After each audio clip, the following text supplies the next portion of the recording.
Good morning, everyone, and thank you for coming to our workshop today with Jess DeCarolis, Student Pathways Division Director at the Vermont Agency of Education.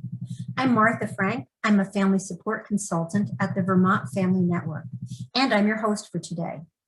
Thank you for joining us for this increasing access, opportunity, and equity for all learners, a community-based approach to dual enrollment workshop. All of our workshops, including previous ones, are recorded and can be watched on our VFN YouTube channel. The link is on our website, which is vermontfamilynetwork.org. Everyone who registered for today's workshop will receive a follow-up email with a link to this recording, including a PDF with all the live links. Vermont Family Network has been serving family of children with special needs and disabilities and the professionals who serve them for more than 30 years. We are the federally designated Parent Training and Information Center, the Family to Family Health Information Center, and the Vermont chapter of both Family Voices and Parent to Parent USA. Today's workshop is being recorded, so please keep that in mind as you share information about your situation. If you're comfortable, we encourage you to turn on your camera. Only the people who speak will end up on the final recording. If everyone can please mute themselves unless they're speaking, that would be very helpful. You can ask questions out loud or use chat, which you'll see at the very bottom of your screen. Feel free to share the links or information that you found helpful in the chat as well. We know that you can learn a lot from each other. Welcome to our presenter, Jess DeCarolis, Division Director, Student Pathways Division at the Vermont Agency of Education. Thank you, Jess, for joining us. Well, thank you, Martha, for inviting me. I'm delighted to be here and to be with those of you who are joining synchronously and asynchronously as we're learning of all the opportunities that COVID has presented and how we can gather together. As an introduction, my name is Jess DeCarolis. I'm Division Director of Student Pathways Division. And the Student Pathways Division really is comprised of several teams overseeing adult education and literacy providers, career technical education, personalized learning, proficiency-based learning, which is inclusive of local comprehensive assessment systems and coordination of curriculum, after school and summer programs, education technology, flexible pathways, which we're going to be talking about one today, and then remote and continuity of learning. And so really when we think about the Student Pathways Division, we're thinking about learning across the lifespan and how important it is that we cultivate people who are committed to lifelong learning. Today we're talking about increasing access, opportunity, and equity for all learners and a community school approach to dual enrollment. I think the Vermont Family Network is a great example of that community school approach to serving students with disabilities and who need additional supports. If we can go on to the next slide, I wanted to frame this first in thinking about educational equity. Educational equity, this definition, it means that every student has access to the resources and educational rigor they need at the right moment in their education, despite race, gender identity, sexual orientation, ethnicity, language, disability, family background, or family income. And I think it's really important that we sort of ground what we do in thinking about what we offer to students from an educational equity perspective, because we want to make sure that it is all learners, each and every learner who has an opportunity to engage in rigorous education. Next. Dual enrollment really came out of something called Act 77, or you might know it also as the Flexible Pathways Initiative. And really, while this is focused on secondary school, the purpose was to provide districts with the opportunity to be creative, to develop and expand high quality and educational experiences that we know are going to be so important to not only the 21st century classroom, but also the 21st century learning experience. And most importantly, that Act 77 really described the not only opportunity, but really the mandate for districts to identify and support secondary students who require additional assistance to succeed in school, and to identify ways in which individual students would benefit from flexible pathways to graduation. Next.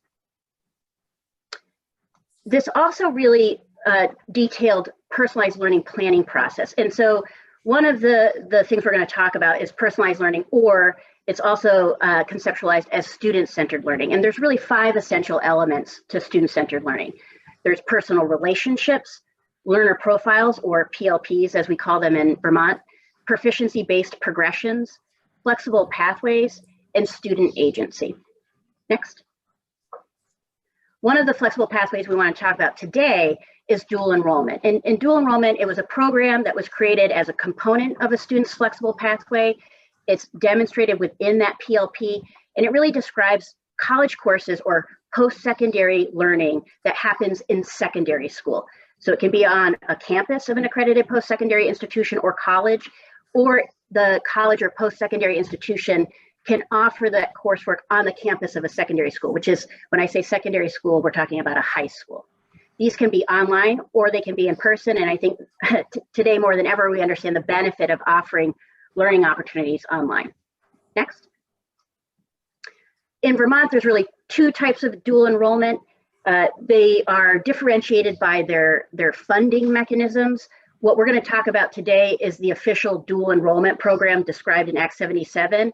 But I do want to make sure that folks are aware that there's also dual enrollment that's offered through our Carl D. Perkins federal grants, and those are only available through career technical education centers, but that too is an opportunity for students to engage in post-secondary learning or college level learning while they're in high school, in which they get credit both towards graduation and also credit at that post-secondary institution or college.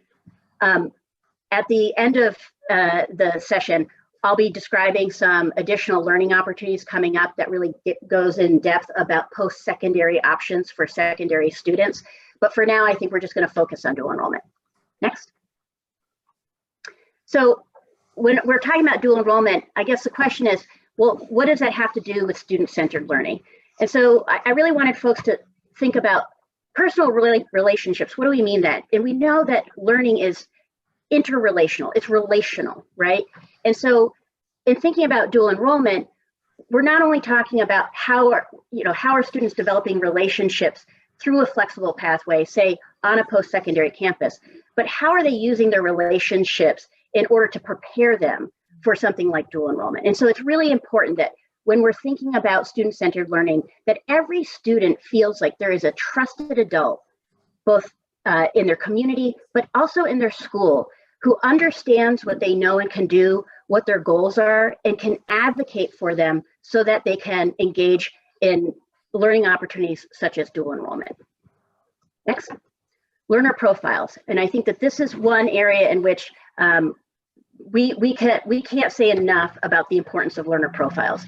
PLPs are described in this state as a personalized learning plan in which we describe both what the student's strengths and what the student's growth areas might be, what their goals might be, what their aspirations are, what flexible pathways might get them to where they want to go. But most importantly, it's important that we make that real world connection, which is we all have learner profiles now more than ever, whether it's Facebook or LinkedIn, portfolios, even our resumes, even paper resumes, right? We're really describing how do we present ourselves professionally in the real world, and learner profiles are how we start to develop that skill set in students so that they're prepared for the real world. We also know that being able to communicate what you know and can do and the opportunities you've engaged in, including something such as dual enrollment, is really important when you're talking to other individuals in other contexts and in trying to describe what it is that you want to do. Next, proficiency-based progressions. So I think it's important to own that proficiency-based learning is something that Vermont is still growing into. All of our schools are required to have proficiency-based graduation requirements. How we connect those in the pre-K to 12 space and thinking about critical proficiencies is work that is ongoing. But most importantly, and I think particularly when we're thinking about students with disabilities, is that proficiency is really the best communication tool for describing what a student knows and can do independently in novel situations.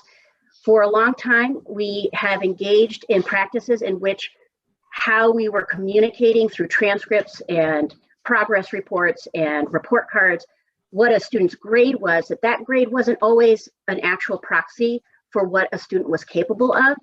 We also know that engaging in that proficiency-based progression, that learning progression, is really important to prepare students, particularly in secondary school, for engaging in post-secondary work.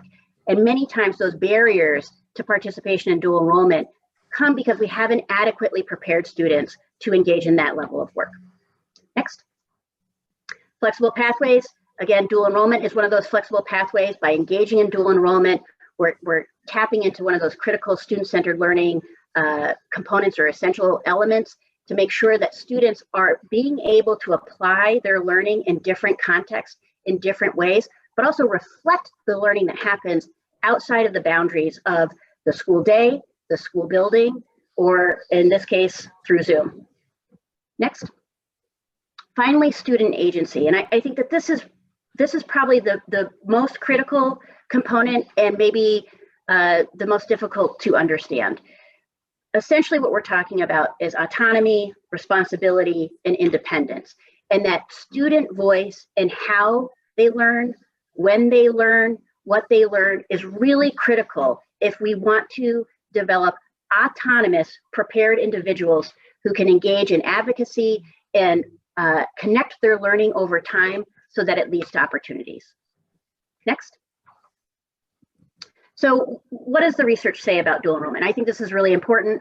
We know that the Every Student Succeed Act really talked about making sure that whatever we're engaging in, that it has an evidence base or research base. So the What Works Clearinghouse, this WWC, provided a summary of dual enrollment programs. And in this case, dual enrollment programs are inclusive of what they call dual enrollment, concurrent enrollment, which is very similar, if not the same thing, as dual enrollment in early college. So 5 studies of dual enrollment programs involving 77,000 plus high school students really demonstrated either medium to large positive evidence for student outcomes in degree attainment for college, college access and enrollment, credit accumulation, so meaning you're meeting those proficiency-based graduation requirements, completing high school or high school graduation, and then just overall general academic achievement in high school. So we know that dual enrollment can be a really powerful tool, not only for how students experience their secondary or K-12 learning, but also beyond. Next. Additionally, we know that only 12% of dually enrolled students do not go on to college by the age of 20. So that means 88% of students who participate in dual enrollment, they go on to college by the age of 20. And I think it's important to note that by the age of 20, really is just being inclusive of the fact that proficiency-based learning means that not everybody learns on the same timetable or schedule. And it's important to recognize that there can be disruptions. People might enter into a career first, or at least the workplace before going on. And yet what we're really trying to achieve is that we know that students are eventually making their way to post-secondary education if that's part of their learning plan. Next. But the question is this benefiting all students, right? So when we talk about that 88%, we have 2 questions to ask. One is, are all students in that bucket of participating in dual enrollment?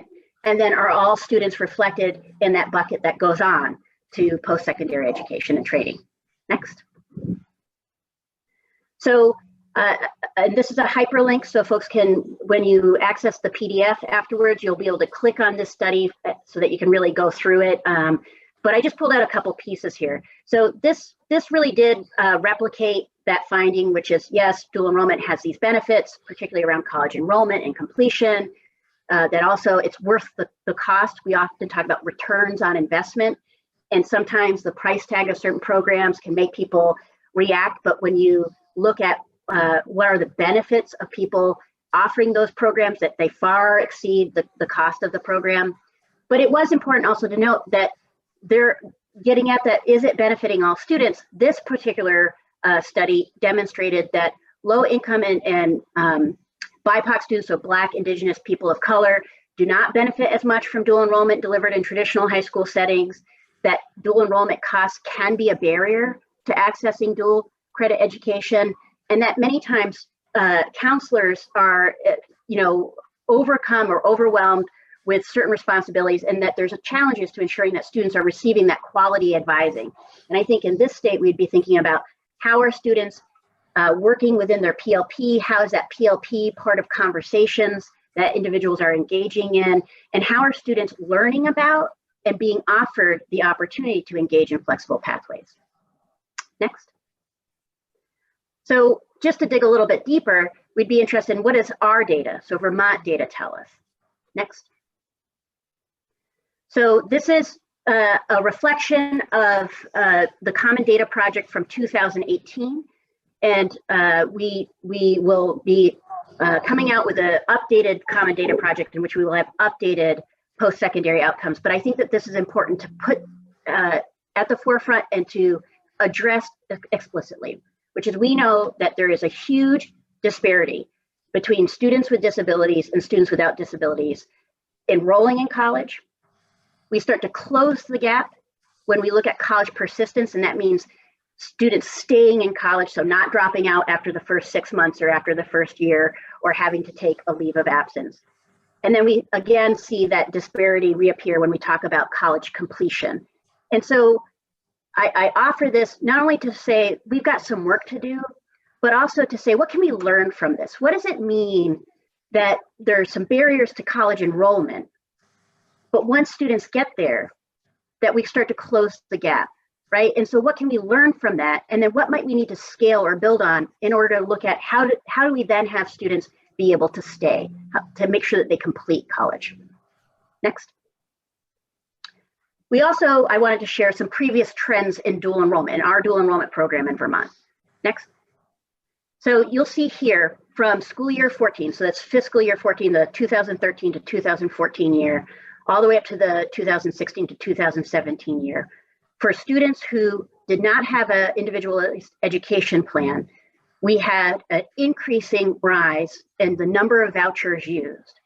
But if you look at that red line at the bottom, it was essentially staying static, if not rising just a tiny bit, in students who have IEPs who are participating in dual enrollment. And that dotted line really is trying to demonstrate that based on student demographics in the state, we really needed to see participation rates along that dotted line in order to know that students were participating with parity, so equivalency based on those student demographics. Next. However, and now looking at data from 2018 to 2020, we've started to see a change in student participation in dual enrollment. There's a lot of data on here, so I'm so glad that everyone's going to have the PDF to look at, but I'll just describe it briefly. So on the far left, you have 3 columns all the way across. 2018 is dark green, 2019 is orange, 2020 is light green. So what you see on the far left is that percent IEP in dual enrollment. So the percent of students who have an IEP who are participating in dual enrollment. And so in 2019, it was at 6%, 2020 dipped down to 5%. Then the total percent of students on 504 plans in dual enrollment. And this is a new data point that we're collecting and reporting as it pertains to dual enrollment. And the reason why is we know that 504 is regular education. It's not special education in accordance with legislation. However, we know that students on IEPs are not the full universe of students who have disabilities. And so it's going to be really important that we are collecting that information. And you can see that that's hovering around 14% for both 2019 and 2020. But most importantly, if you look at this third column, the percent of IEP 11th and 12th in dual enrollment, what that's describing is in the full universe of juniors and seniors, and these are the eligible students who can participate in dual enrollment, we have the percent of those juniors and seniors who have IEPs participating in dual enrollment is steadily increasing and fairly dramatically. Simultaneously, we see that that percent of students who are not on an IEP, who are in 11th and 12th grade, that's declining. And not to say that we want to have individuals not have access to dual enrollment, but this is an appropriate shift to show that we're trying to move towards that parity we were talking about, that equivalency. Next. this might be a little bit easier to read, so I threw these in. But essentially, it's those last two columns we were just talking about. So the percent of students who have IEPs in the 11th and 12th grade who are participating in dual enrollment, in 2020, it's hovering at 9% of that population are participating, which is a growth of 5% since 2018. Next. As well as, and again, because this is a new data point for us, the total number of students with disabilities as reflected by being on an IEP or a 504 plan are also increasing, and increasing fairly dramatically from 2019 to 2020. Next. And then concurrently that we see that sort of sloping downward. So again, students who are not in plan, students without disabilities who are participating is concurrently declining. So we are really starting to move the needle on creating that greater access, seeing greater participation of students with disabilities in the dual enrollment program. Next. So really, I think what we're talking about here is how can we improve college and career access for students with disabilities? This slide you'll also see is a hyperlink, and this takes you to a research brief that I would encourage anybody to read. And I've just pulled out a couple of points from that as we move forward. So next. So I think a few strategies for us to consider in thinking about a community school approach to increasing access, opportunity, and equity in dual enrollment would be, what has the state done and can do in order to improve that access and that participation? So creating multiple pathways to career college. And I think this state early on identified, yes, we need to create multiple and flexible pathways, but what we're really trying to tackle is then making sure that everybody can access them. Defining career and college readiness. This is some work that we've been engaged in, but I think again, it's work that we can improve upon.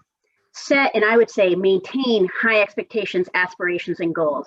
I think too often as a former case manager of 8 years, I would just say that frequently what happens is because we want so much for students, sometimes what we do is we expect less, and it's that kind of soft bigotry that undermines students in the long term. And so how do we not only set them, but then maintain them, even when we're watching individuals that we care about struggle? And then improving access to guidance counseling and transition services. Next. So creating multiple pathways to career college.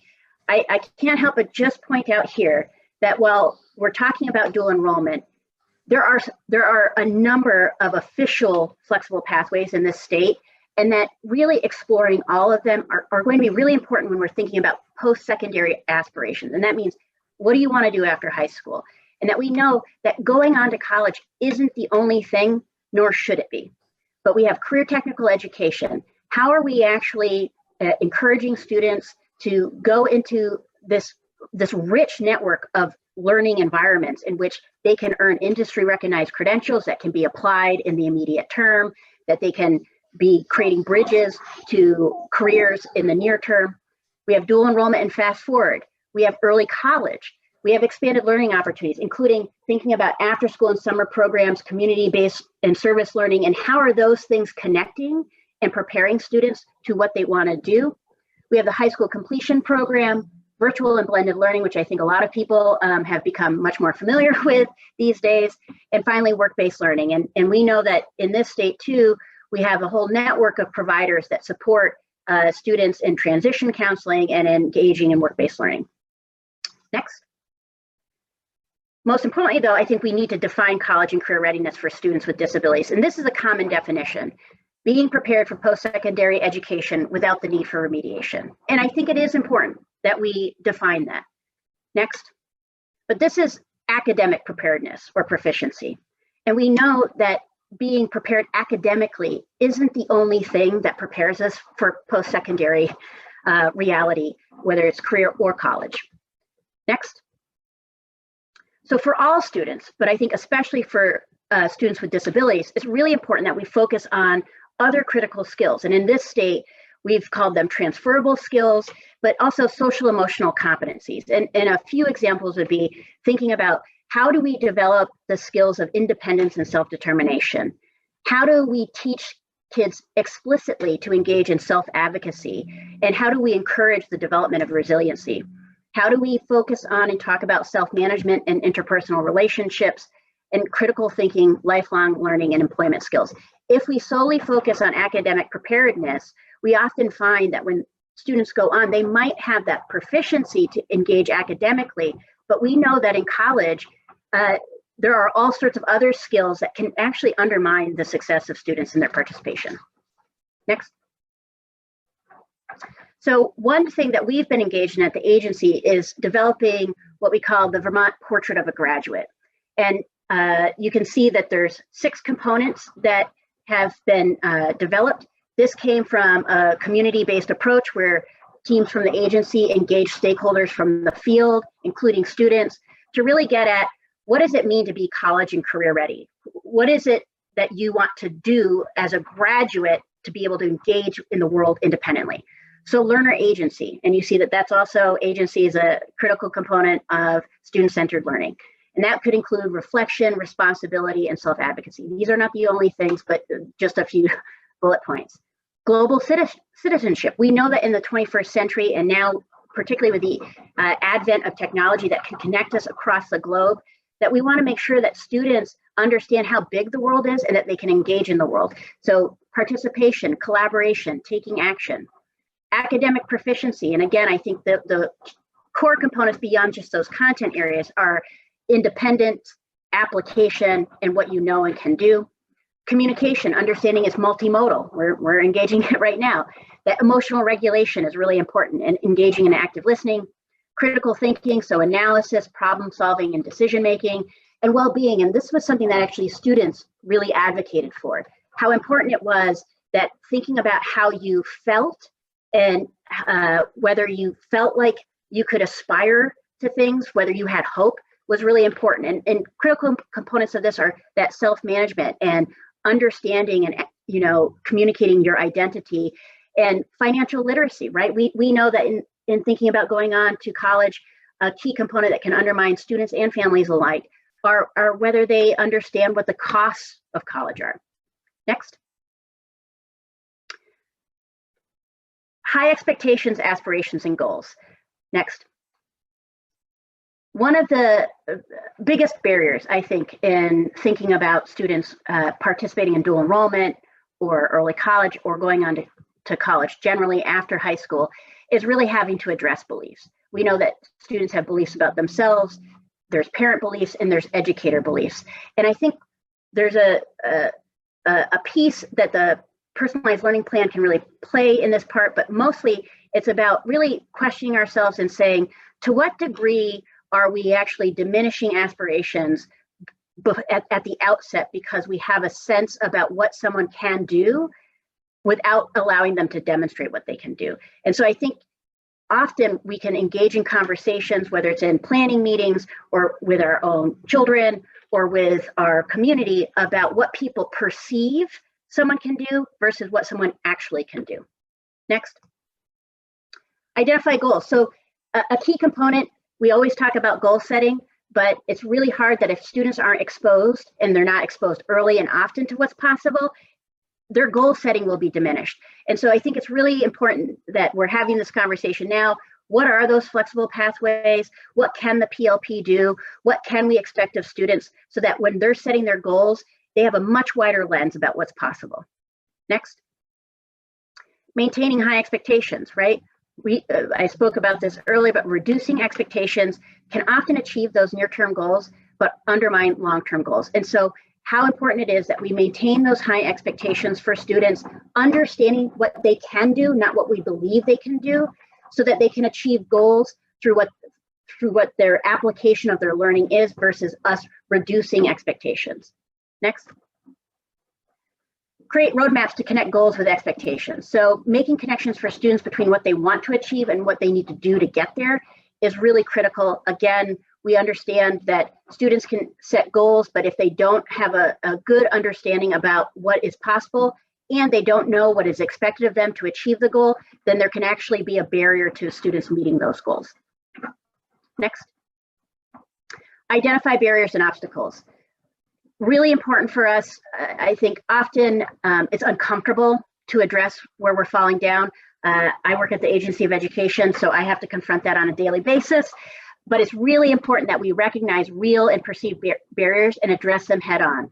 So in thinking about what might be a barrier, communicating that barrier, and then engaging in collaborative problem solving to overcome that barrier is a much healthier response to what we know exists than pretending that they don't exist. Next. Motivation to achieve aspiration. And, I would just say it's all of these things above. So being real, be a cheerleader, be a coach, but have that supportive accountability, not just for students, for yourself, for your school, for educators, for the teams that support students. Next. So I've included this. I would also encourage that at the end of the presentation, there's an event through VSAC in which the agency is presenting on March 9th, and you'll be able to follow that link and register. And I've got a team who will be presenting this, but really we want to make connections, right? So dual enrollment, early college, fast forward, and intro to college and careers should not exist as separate and distinct activities, but rather mechanisms by which we can expose students early and often and engage in those preparations for them to participate. So if in 7th grade, we're talking to students right now about college and career exploration, we're using that personalized learning plan to have those conversations and being explicit about what needs to happen in order for students to be able to participate in 11th and 12th grade, we are much more likely to have increased numbers of students participating, increased access and opportunity. When we engage in those conversations only when students are eligible, so in the instance of dual enrollment, if we only start having that conversation in 10th or 11th grade, we've actually diminished the opportunity for students to participate because we haven't been exposing them to it early and often. Next. So personalized learning plans. It's the map. I think that's all I can say. It's student driven. It's their plan. We often confuse the different myriad plans that are available in schools. We have IEPs, we have 504 plans, we have education support team plans or ESTs, but really the PLP is the student's plan. And I've included a link to a framework for students, but this is where they can plan out and communicate across stakeholders what they want to do, what they want to achieve, what their strengths are, what their plans are, but most importantly, for them to reflect on their own learning over time. Their strengths and challenges, their goal setting and tracking of progress, preparing for flexible pathways, celebrating and reflecting on successes, and preparing for the real world, because we all have professional identities, professional PLPs that we present in the real world, whether it's our LinkedIn account or our Facebook account or any number of accounts in which we are presenting a professional portfolio to the real world. This is that preparation so that students can communicate what they know and can do. Next. Improve access to guidance, counseling, and transition services. And again, I would say it's just so important that we keep it connected. So connecting flexible pathways, that portrait of a graduate, and thinking about how can flexible pathways get us to that portrait of a graduate. The PLP that communicates change and learning over time as a student is progressing towards meeting that portrait of a graduate. The transition services that are available within our communities with our local core teams, and we have state core team that supports and communicates to local core teams, as well as that preparation and exposure. So developing that college knowledge, right? So that we know that students know what to expect so that they can actually access it. And improving access to guidance, counseling, and transition services really can only improve when we keep it connected and we have that collaborative effort, that collaborative problem-solving approach in which we are teams of individuals providing supports to students when they need it. Next. So 2 examples. One that we engaged in 2018 and 2019 at the Agency of Education is we created 2 separate tools that we're calling the Flexible Pathways Implementation Kit. One was an opportunity tool, and this was really a guide for schools to determine whether a particular flexible pathway was effective, equitable, compliant, and safe. And it really asks them, it runs them through a set of questions in which they have to answer honestly and be able to communicate to families, to students, to their school colleagues, what it is that's available, what needs to happen, and what barriers might exist. On the other hand, we had a student tool, and this is a guide for students to ensure that the potential learning experience is practical and aligned to the students' near and long-term goals. And this is something that students can complete along with their school counselors so that we are engaging in those conversations early and often, and students are able to make those connections between a particular flexible pathway and what their learning goals are for the near term and long term. Next. Jess, I have a question for you. How do families find out about the Opportunities tool, and how do families find out about personalized learning plans in each of their individual schools? Are they Yes. going into the fold? So I would say a great question, and one in which the first thing I would say is ask, right? Ask to be directed, is this on your website? What learning management system might you be using, particularly for the PLP? I know that when we do our annual technology survey, we have, I think, 12 or 15 different sort of PLP platforms that individuals use. But I think you can also, and I have these links here, you can go to the agency website and actually click on some of the guidance that we've provided with some templates about essential elements of personalized learning plans, a framework for how you engage in that personalized learning planning process. So you could even download those and go to the school and say, hey, can we use this as a guide or a template when we're engaging in this process? For the opportunity tool and the student tool, you'll see too that those are also hyperlinked on to our website. And those are actual fillable forms that districts and schools can download and that they can adapt if they want to and complete. Particularly, we wanted them to be able to adapt so that as they were creating profiles, we really recommended that they post them on their websites. This is a tool that we released in 2019. And I will say that we actually have gone to some SUs who have invited us to come in and help facilitate teams of educators in completing those tools. And so you can ask for that. They might not have it in that format because it's a fairly new tool that folks are attempting to use. But I would say with the student tool, absolutely you can download and have a student, start to answer those questions themselves. And then when they go in to speak to their school counselor, they have a sort of template to be talking from when they're talking about, I want to engage in dual enrollment, and this is why I think I should. Thank you. Great. This is also another example, and this is something that the state core team had worked on, which is also an essential services crosswalk. And this is in development, so this is not posted anywhere, but I wanted to give you a sense of working with local core teams. How could we map out all of the community supports that might be available to a student and beginning in what grade, particularly students with disabilities, as they're preparing for post-graduation or that post-secondary world, whether it's career or college. But again, that idea of coming together to communicate effectively in a transparent manner, all of the supports and services that are available to students so that we don't engage in something that I think happens frequently in Vermont, which is sometimes we have duplication of effort. So there's a lot of people focusing on a particular support and then gaps in other areas of supports. And so individuals don't get what they need. Our goal here is not only to map out when do these services and supports kick in, but also we're hoping that we can engage in a mapping exercise to show, based on those local core teams, where might we need to add or infuse additional supports because there might be some regional or geographic gaps for students who are looking for some supports. And particularly, I think of note here is that transition planning. So when does transition planning for students with disabilities kick in as they're preparing for post-secondary reality? Next. So I've included here a set of links that are not the full sum of supports that are available or information, but might be a good starting place in thinking about the interplay of flexible pathways and personalized learning and students with disabilities and what might be some supports that are available. You'll see at the bottom in large font, if you go to this link, you can actually register for this workshop that the agency is offering specifically on those post-secondary options for secondary students. So early college, dual enrollment, and fast forward.